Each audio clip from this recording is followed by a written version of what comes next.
बारिपदा मुख्य चिकित्सालय आसी बड़ खबर पिला चोरी करुवा समय धरा पड़े अभियुक्त महिला जनक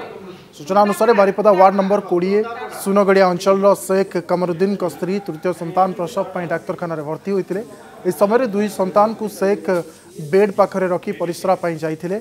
तेबे फेरिबा बेले बेड पाखरे पिला से पाई नथिले संपर्क को सूचना देते सबुआड़े खोजा पर डाक्तखानार चतुर्थ महलार जड़े अपरिचित महिला पिला नहीं जाऊा देखा पाई शेख कमरुद्दीन संगे संगे पिला को उद्धार करने अभियुक्त महिला को पुलिस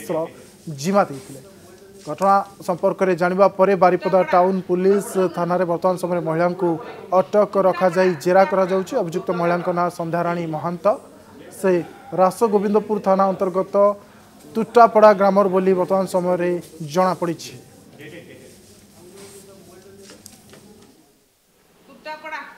मिसेस मेडिकल एडमिट होते लेबर रूम रे ब्लड शॉर्टेज थी ब्लड डोनेट कराऊँ लेबर रूम भितर अच्छा छुआ मान दुई बेड रे थे मुझे बेड रे थी सांगे फोन रे कथा होती है कथा है जस्ट फोन टा रखी छुआटा मो झीटा शुई जाइए छुआटा बसता मुझे छुआ तुम्हें बसता मुझे एक लगी मुझे जस्ट एक करके आसूँ से एक करके तो जाइए रिटर्न आसला बेलू दुई छुआ नहांती बेड रे 11टा 10:30 हम ना 11टा हम ना 11टा समय कथा है होई तार से अध घंटा कथा है कथा हेबार पर से फोन टा रखला रखिकी तार मिनिट 5 भितर ही मतलब से रिटर्न कॉल करला मतलब की ब्यापार से एना तो कथा है तार से कहीं फोन कला से भाई शीघ्र आसो आम छुआ दुटा चुरी जाइए।